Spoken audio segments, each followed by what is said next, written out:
shepherd.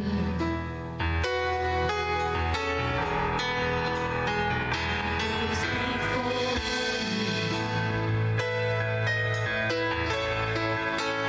Thunder behind me. I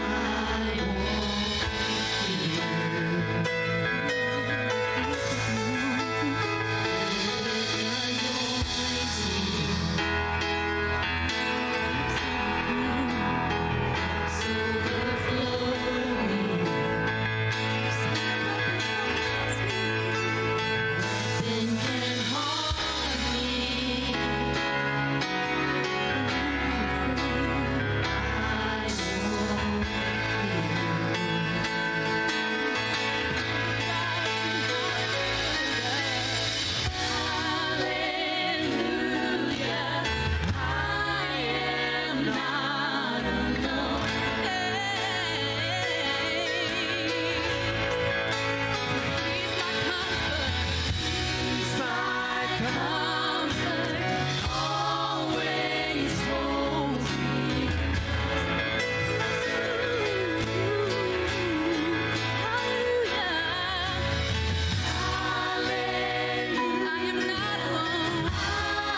Comfort in the Lord, if you would lift your hands and give glory to God. Give him praise for what he has comforted you through. Give him praise and honor for never leaving you nor forsaking you. Hallelujah, Jesus. Lord, we thank you, God. Lord, you are mighty. God, you are powerful. Hallelujah, hallelujah. Well, we have a welcoming spirit by the Holy Ghost here tonight. It feels so amazing in the house of the Lord. Thanks for joining us in the church as our phase one, and thanks for joining via live stream. We hope you enjoy this time. We're going to go before the Lord in prayer. We have some needs to take before the Lord. We have Sister Regina Todd for healing, for comfort. We have the Hernandez family of Sister Hawkins, Tiffany Hoskins, family of Sister Stephanie Minton, and the Hudspeth and Corbett families. We have victory over this coronavirus and God's blessing on Israel and USA. Amen. I was praying today, and the Lord directed me to Isaiah 49:13. It says, "Sing, O heavens, and be joyful. O earth, break forth into singing. O mountains, for the Lord hath comforted his people and will have mercy upon his afflicted." Amen. The Lord is a comfort for us in a time of need, in a time of struggle. Whatever you're going through, never fail to turn to the Lord. If you need prayer tonight, you can come up here with the pastor and elders, and they can pray for you. But we're going to go before the Lord and with our prayers right now. Lord Jesus, we love you, Lord, and we thank you for all that you do, God. Lord God, we thank you for the comfort that you have provided for us, till this day, Jesus. Lord, we thank you for the blessings that you send down upon our lives, Lord. God, we ask that you heal these people that need to be healed tonight, oh God. Lord, in a way and in spirit, Lord, and in this place, Jesus. Lord, we ask that you send down comfort upon these people, oh God. Lord, that their deaths that may be affecting their family, but send comfort, God, that you're a peace, God, an everlasting peace, Jesus. Lord, help us, God, during this time, Lord. Help us not to lose sight and not to lose focus, Jesus. Lord, we love you, Lord, and we thank you for all that you do in the magnificent name of Jesus. Amen. Jesus, Jesus, Jesus, there's just something about that name. Master, Savior, Jesus, like the fragrance after the rain.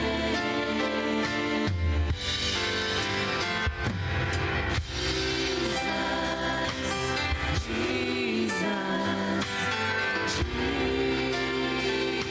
Jesus, let all heaven and earth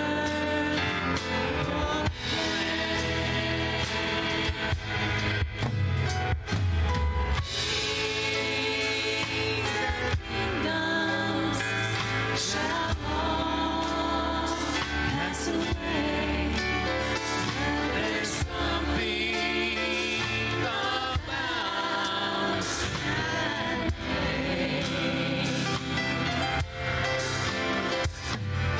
Jesus, Jesus,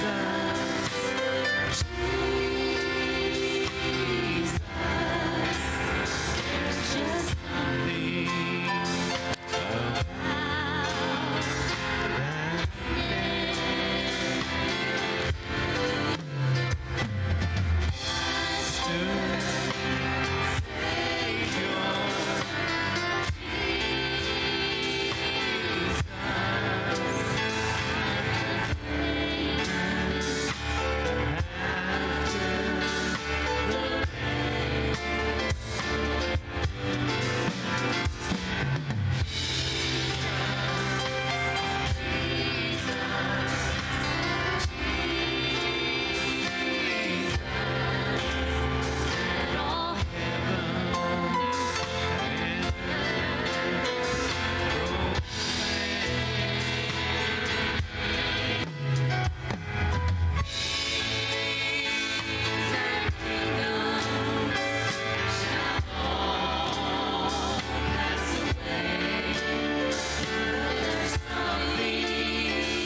While we're in this first phase of reopening things, we're doing it just a little bit differently rather than going around and fellowshipping at an offering time. We're just getting straight into the Word.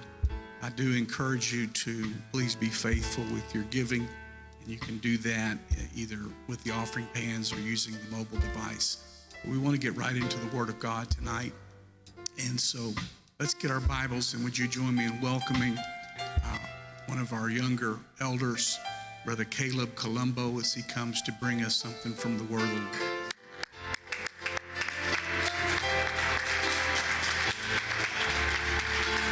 Let's give that hand clap of praise to God right now. Thank you, Jesus. Love you, Jesus. We praise you, God. Hallelujah, Lord Jesus. Thank you, Jesus. Thank you, Jesus. Thank you, Jesus. Praise the Lord, everybody. God is so good to us. He is so good. Well, today I figured out that air conditioning machines are a lot sharper than they look.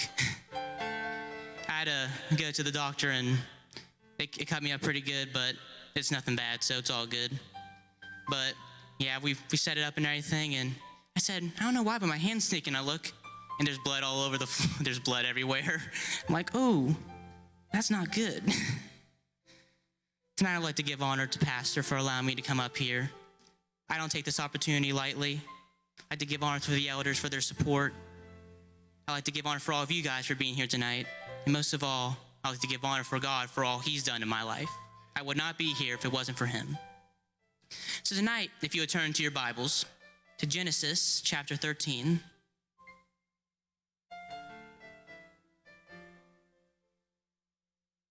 Genesis chapter 13, starting with verse 1.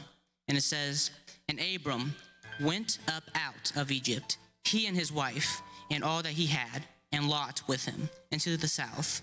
And Abram was very rich in cattle, in silver, and in gold. And he went on his journeys from the south even to Bethel, unto the place where his tent had been at the beginning between Bethel and Hai, unto the place of the altar which he had made there at the first. And there Abram called on the name of the Lord. And Lot also, which went with Abram, had flocks and herds and tents, and the land was not able to bear them, that they might dwell together, for their substance was great, so that they could not dwell together. And there was a strife between the herdmen of Abram's cattle and herdmen of Lot's cattle. And the Canaanite and the Perizzite, if I'm saying that right, dwelled then in the land. And Abram said unto Lot, Let there be no strife, I pray thee, between me and thee, and between my herdmen and thy herdmen, for we be brethren. Is not the whole land before thee? Separate thyself, I pray thee, from me. If thou wilt take the left hand, then I will go to the right, or if thou wilt depart to the right hand, then I will go to the left. And Lot lifted up his eyes and beheld all the plain of Jordan, that it was well watered everywhere before the Lord, destroyed Sodom and Gomorrah, even as the garden of the Lord, like the land of Egypt, as thou comest unto Zorah. Then Lot chose him all the plain of Jordan, and Lot journeyed east, and they separated themselves, the one from the other. Abram dwelled in the land of Canaan, and Lot dwelled in the cities of the plain, and pitched his tent toward Sodom. But the men of Sodom were wicked and sinners before the Lord exceedingly. Tonight, my title is called, Be Careful Where You Set Up Your Tent. Let's give God some praise right now.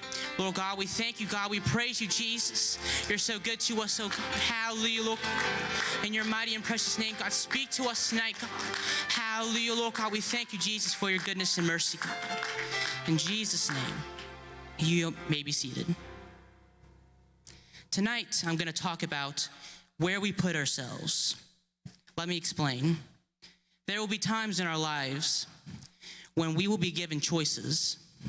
There will be times that we will have to choose between one or the other. So Abram and Lot are living in the same land together. And first, the situation is they have too much stuff. They don't have enough room for all their stuff. So that's a situation. Then later, their workers, Abram and Lot's workers, start to have problems with each other. So the first, there isn't enough room, and then there begins to be disunity between the herdsmen. So in this time, Abram decides that it would probably be best to part ways, which I can understand that, because he didn't want to have any strife, he didn't want to have any disunity. So he said, let's leave, let's go one way or the other. And it makes sense. You can't hug a porcupine, but you can love it from a distance. So I believe Abram did the right thing, and he didn't want to cause any strife or bitterness between this, and it seems like the best option. And tonight, it says Abram, but I just want to say Abraham, but it's Abram at this point. So now he gives Lot the choice of where to go. He looks, and I feel like this is where the time where you would respond, okay, let me pray about this first. I feel like it's a big decision. I feel like it'd be like you leaving or you move into a new place. Like you had to pray about that. Or getting a new job. I feel like you should pray about that. Because when you make decisions, like a new job or a better job, or moving to another place, anything that would change your life in one way or another, we should pray about it and ask God for his wisdom. Because he knows what's best for us. So Lot looks at the land of Jordan and sees how beautiful it is. It's well watered, and it looks like the grass is greener on the other side to him. So without praying, without thinking about it, without seeking God's wisdom, he immediately chooses Jordan. And not just anywhere in Jordan, but the place near Sodom and Gomorrah. It says Lot pitched his tent towards Sodom, and that the people of Sodom were wicked and sinners. 1 Thessalonians 5:22, it says, abstain from all appearance of evil. And I also realized in that same passage, it does say pray without ceasing. So pray about everything, even big decisions, even small things. So Lot put himself in a place where he could be tempted. He put himself in a place where he could fail and sin. He put himself in a place where he could have been destroyed. Because not so far later, Sodom and Gomorrah gets destroyed. All because he thought the grass was greener on the other side. You see, church, things in the world, they look so tempting. And even if it doesn't seem that bad, it may not seem that bad, but it could cause detrimental things in your life. You could go and you could get this new job, you can move to this new place, and it could put you into a position where it could cause you to sin. We need to be careful. But it was all a lie. It's not that the land of Jordan was necessarily bad. It was where he was in Jordan that was bad. The first thing that Lot saw in the morning was sin of the people of Sodom. And when during to the day and when he went to bed, he saw sin. First thing he saw in the morning was sin. The last thing he saw through the day was sin. It slowly starts to corrupt you. You may not do it. You may not participate, but it doesn't mean it doesn't affect you. We need to be careful what situation we put ourselves in. We need to be careful what choices we make in our lives. We need to be careful where we pitch our tents. Because if we trust our heart, it will ultimately lead to our destruction. Our heart is evil and desperately wicked. We need to pray and seek God's face for his will in our lives. Now, I'm not talking about necessarily resisting temptation, because in James 4:7 it says, submit yourselves therefore to God. Resist the devil and he will flee from you. We can resist temptation, the devil will flee. But what I'm talking about is to submit yourselves therefore to God. There's always a but. Yes, you can resist the devil and he'll flee, but you first must submit yourselves to God. Yes, we'll face temptation. The devil is persistent. He'll keep trying and trying. But if we do not submit to God, if we don't trust him with our lives, if we don't trust him with our decisions, we can put ourselves in a dangerous and deadly situation. That could be detrimental to our spiritual lives. Tonight, I know my message wasn't long, as the singers can come up, as I come to a close, I want to make an opportunity for us to come to the altar. I want to make an opportunity for us to resubmit ourselves to God. I want us to know that we can trust God with our tomorrow. We can trust God with things in our lives. Even if it's a little thing, even if it doesn't seem like that matters, it is crucial in the path that God is leading you to. So tonight, when we make decisions and choices without God, it can be destruction. It can be destructive to our spiritual lives. Tonight, as I open up these altars, let us take time and seek God's face and pray, and let us resubmit our lives to God. Hallelujah, Lord Jesus.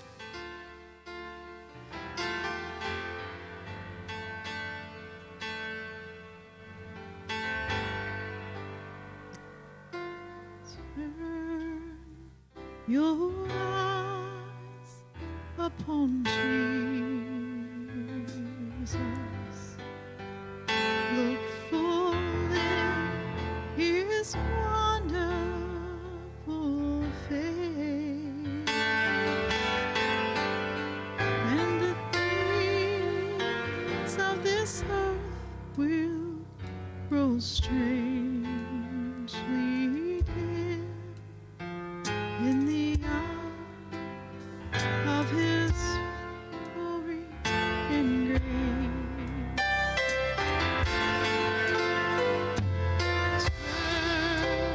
Turn your eyes upon Jesus. Look full in his wonderful face, and the things of this earth will grow strangely dim in the light of his glory and grace.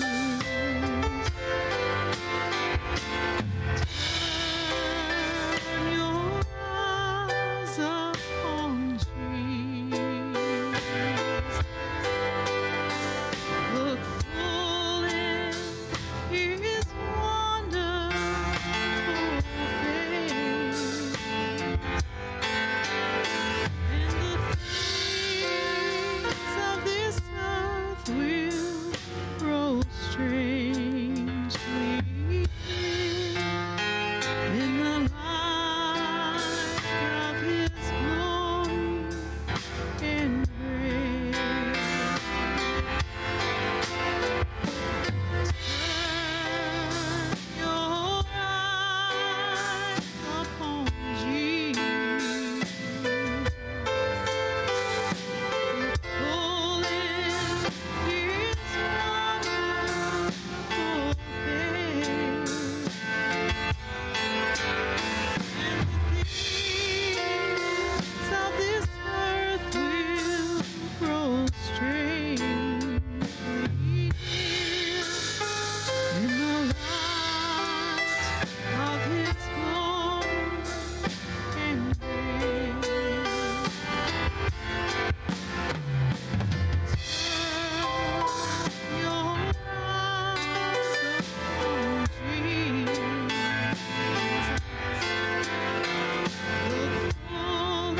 Well, that was very good.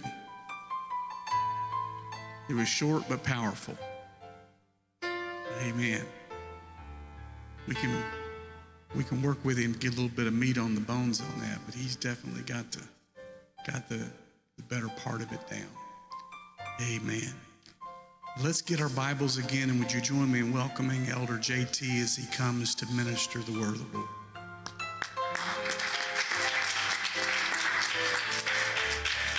Praise the Lord, everybody. It's so wonderful to be back in the house of the Lord. Give your neighbor an air high five. Don't be touching anybody. Oh, that's all right. It's so wonderful to see all these friendly faces again. Been out for a while. But it's so wonderful to be in the presence of the Lord. And I'm not just speaking to those of you who are sitting in here tonight, anybody who's watching right now, and anybody who may hear this in the future, you have the ability to reach him wherever you are at right now, in any situation you're in. And that's such a wonderful thing. Some religions bow down to statues and other idols, but that will do nothing for them. But yet all we have to say is Jesus. And he steps on the scene of our life. I wish somebody be thankful for that tonight. And he steps on the scene of our life and changes it for the better.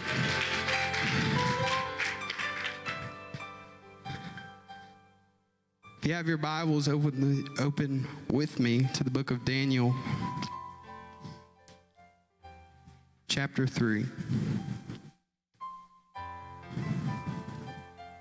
Give honor to Pastor Joseph tonight for helping us advance in this time of uncertainty. The book of Daniel, chapter 3, and I'll be starting in verse 27. We all know the story. These three Hebrew boys that were thrown in a furnace. And I want to pick it up at verse 27. It says, "And the princes, governors, and captains, and the king's counselors being gathered together saw these men." Everybody say they saw them.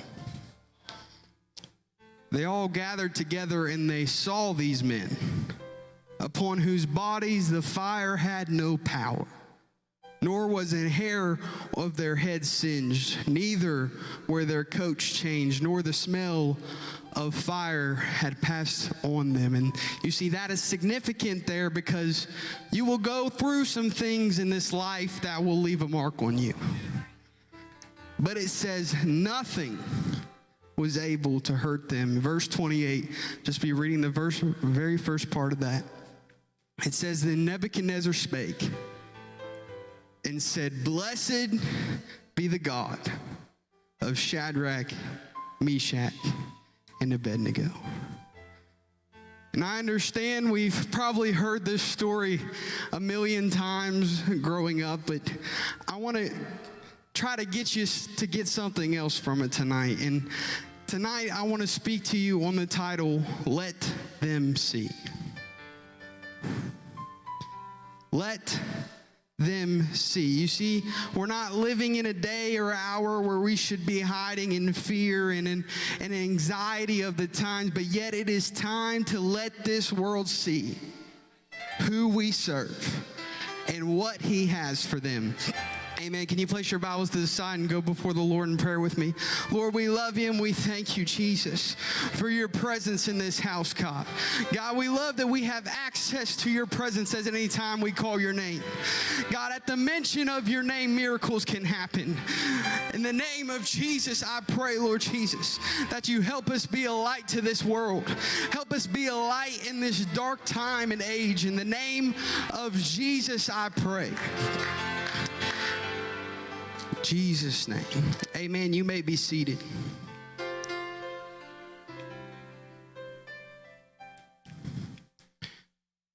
Our perspective on how we see things in our life has a great effect on how we live. We live in a time of uncertainty today, and I don't even have to tell many of you that. If you're awake right now, you know that. But your perspective in this situation could be the difference in the church moving forward or staying stagnant in this time. You can look at this time as an opportunity to reach others for the kingdom, or you can look at this in a negative way and find yourself and others around you to be lost with no way to turn. So we, as the church, must make a decision. I'm not even going to say it's a decision. It is a responsibility like never before to give light to this world in such an unsettling moment. Let it be said that the church was alive and was moving during this pandemic. And we are not only called to be a light in this pandemic, but we are called to be a light each and every day we have and will continue to walk on this earth. It is our duty as we walk to not only talk about the fruit of the Spirit, but yet live the fruits of the Spirit. And you all know them. There's love, joy, peace, patience, kindness, goodness, faithfulness, gentleness, and self-control. I sing that song in my head from church camp. And while this world is in its downward spiral, someone must give love to the unlovable. Someone must give joy to brokenness. Somebody has to give peace to panic.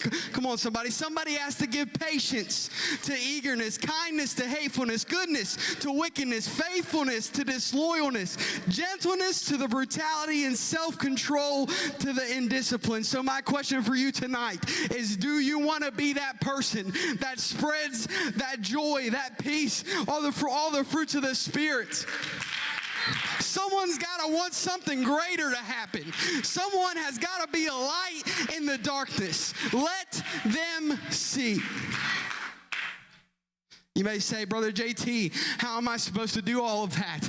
The answer is you cannot do all of that. But you can go down in your home and get on your knees in prayer and say, God, let me be a light in this situation. God, everything around me is dark. I can't even see my way out. But lead me and guide me wherever you want me to go. You aren't able to make this situation go away. You aren't able to control what regulations the government puts in place, but you can control your response. So I'm just wondering tonight if I can get someone to agree with me that I'm going to choose to trust in the Creator, that He will take care of all this in the end. So I got to do my best to love like I've never loved before in this time of darkness, to have joy like I've never had before, peace, patience, kindness, goodness, faithfulness, gentleness, self-control like never before, because this world needs a hope in something, and you will not be able to give it to them if you are following along with everything else. And there are precautions you need to take right now. Please don't get me wrong, but don't let an unbeliever see fear in your eyes. Don't you let an unbeliever see doubt in your eyes. I want you to show them what Jesus can give them. Show them what Jesus gave you through prayer and through devotion to Him. Let them see what Jesus has for you. It's not a time to be moping around, because God is doing something in this day like we've never seen before.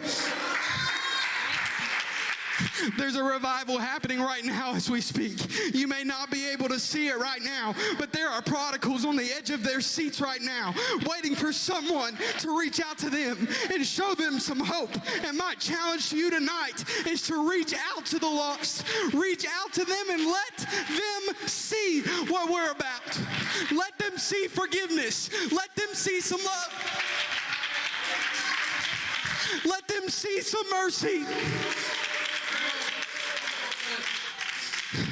And when those doors open back up, we're going to see people come in those doors that never had a dream of walking back into another service. JT, what are you talking about? This world is going insane. How is that happening? It's because I know the Creator of the universe has stepped on the scene of this situation and has been in control all along, and He is going to continue being in control. And the light from Him through believers is spreading like never before. Let them see. I'm tired of being quiet and in the shadows so nobody can see me. I'm tired of hiding my true identity. The church needs to be alive because the Bible says for me to live is as Christ to live. So I gotta show it. Let them see what we got. Let them see. 3 Hebrew boys, verses 16 through 18. Shadrach, Meshach, and Abednego answered and said to the king, O Nebuchadnezzar, we are not careful to answer thee in this matter. If it be so, our God whom we serve is able to deliver us from the burning fiery furnace, and he will deliver us out of thine hand, O king. But if not, be it known unto thee, O king, that we will not serve thy gods, nor worship the golden image which thou hast set up. And that's going to preach for a minute. No, king, I will not bow down to the fear that you have set before me. I will not bow down to the idols of false hope for tomorrow. Even if he doesn't do it right now, even if he don't deliver me out of this fire, let's change that for a minute. Even if he don't deliver us from this pandemic at the moment, I still know that greater is he that is in the world. Let it be known that in a society that is full of fear and hatred for tomorrow, that the church will not bow.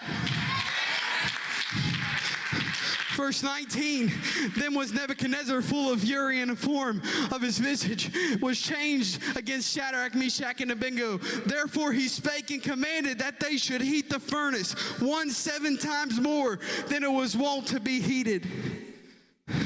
Let me tell you, the fire got worse before it got better. Verse 20, and he commanded the most mighty men that were in his army to bind Shadrach, Meshach, and Abednego, to cast them into the burning fiery furnace. Then these men were bound in their coats, their hosen, and their hats, and their other garments, and were cast into the midst of a burning fiery furnace. Therefore, because the king's commandment was urgent, that the furnace was exceeding hot, and it took up the men. And these 3 men, Shadrach, Meshach, and Abednego, fell down in the midst of a burning fiery furnace. Then Nebuchadnezzar, the king, get this, church, I know we've heard it a million times, but it's still worth saying. And he spake and said unto his counselors, did not we cast 3 men bound into the midst of the fire?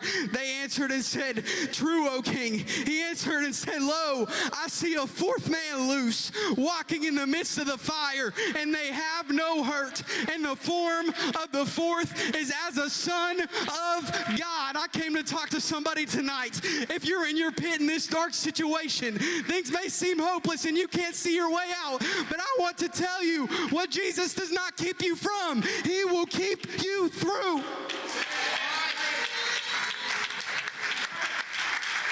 He didn't keep those boys from the fire, but yet he kept them through the fire. I hope I got somebody listening right now. I hope somebody who's lost in a pit right now is listening to this. This situation seems hopeless. It seems like there's no way out, but I can see a 4th in the fire as of the form of the Son of God.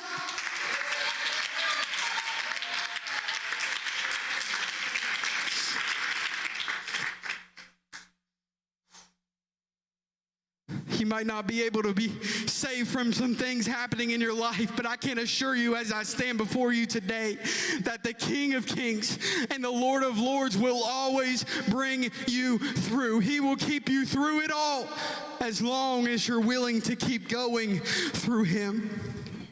And those boys were told to bow down to the false image and said, no, we serve one who is greater. And you have the ability as you sit in your home at night with the TV on. You have your ability as you walk in your workplace and as the rest of the world begs you for you to fear. And you have a chance to take a step back at that and say, no, I will not have that because I serve a God who is greater and he will bring us out of the fire. He may not have kept us from it, even though he could have. He could have kept us from it. But if he doesn't keep you from it, he will keep you through it.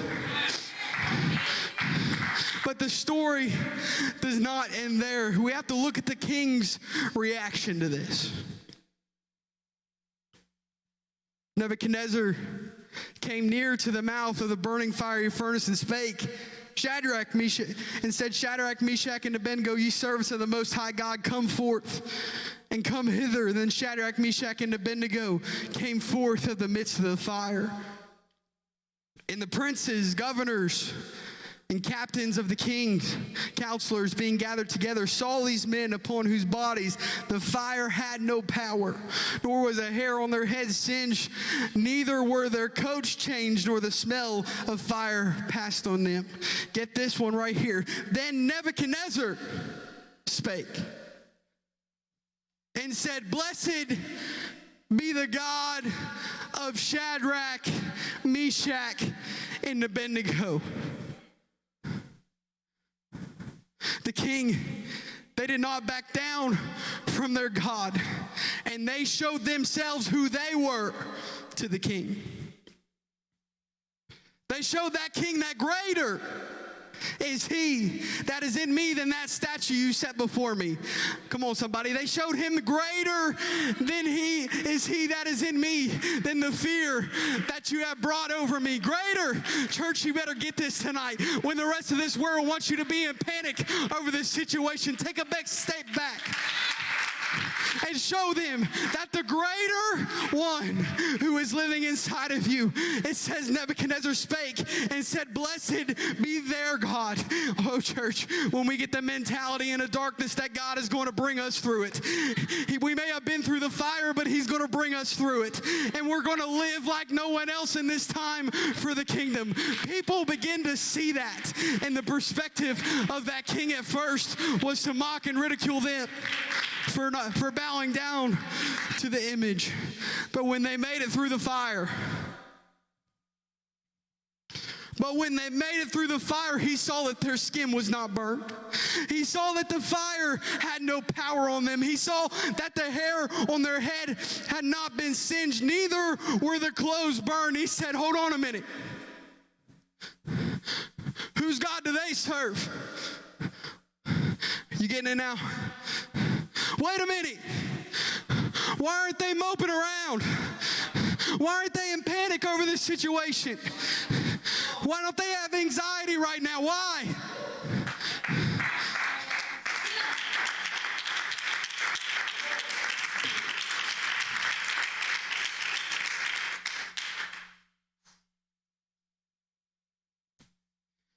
Please stay with me tonight. You see what these boys had a relationship with the Creator who had brought them through some things in the past. And they said, I've seen him do it, and I believe he's going to do it again. So even if I got to go through the fire, even if he can't save me from it, I know he's going to keep me through it. And when you do that in this time of darkness, others will look to you and say, give me what they got. Blessed be the God of Shadrach, Meshach, and Abednego. I can tell you, church, we're in a battle right now, but I can see Jesus. I can see Jesus working on our behalf each day. But you cannot keep this to yourself.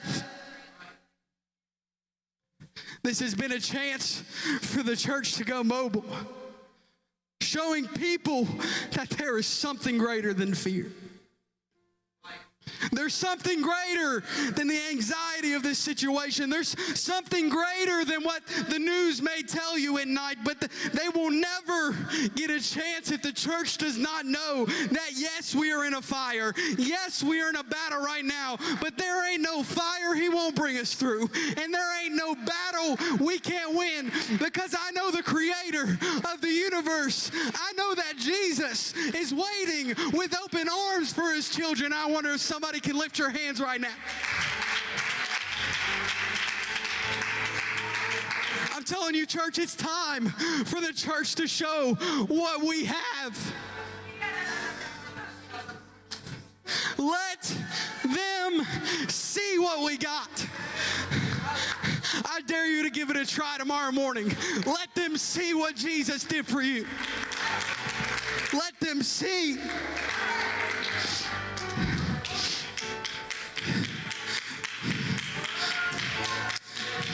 Jesus' name.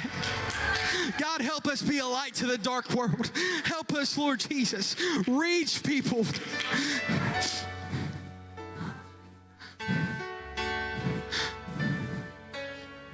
We're going through a fire. But I just know that He's going to bring us through it.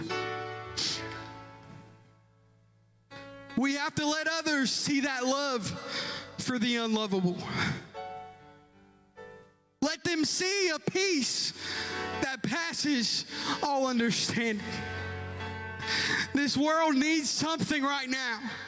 And when they see you and the way you react to a situation, I want them to say, I want that same spirit that they have.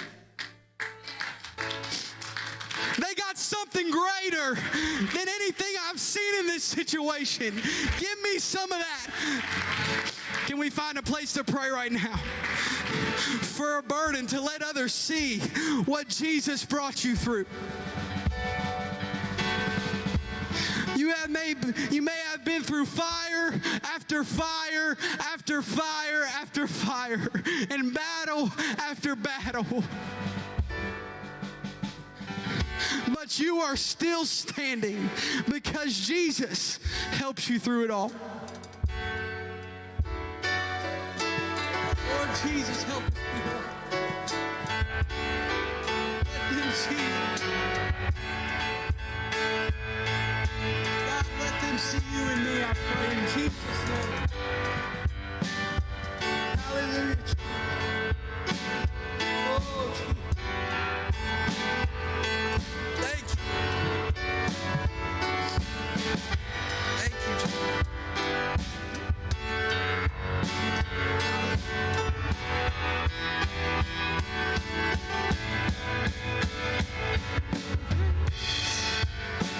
There's no one like you, true.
God a praise.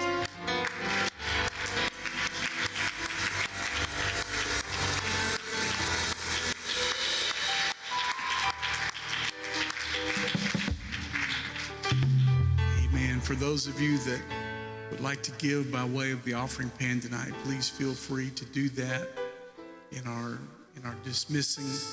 And if you want to give by way of mobile device, that's fine too. We are thanking God for his hand helping us through every situation. Amen. You may be tiny in and of yourself, but when the hand of the Lord comes on you, he makes you great big. He can take you and make you bigger than the problem, make you bigger than the situation. And it's not really at that time, it's not really so much that you are, it's that he is. And when he's big and he's big inside of you, that helps you to be bigger than the problem. Amen. Thank you, Elder JT, for a great word. Amen. Let's thank both of these elders tonight for their help.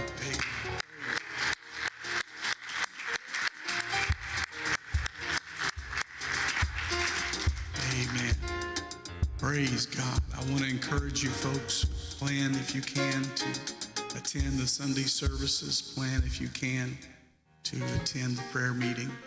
And we're believing God for victory. I will give you a little update. Walmart is going to open their tire center Monday.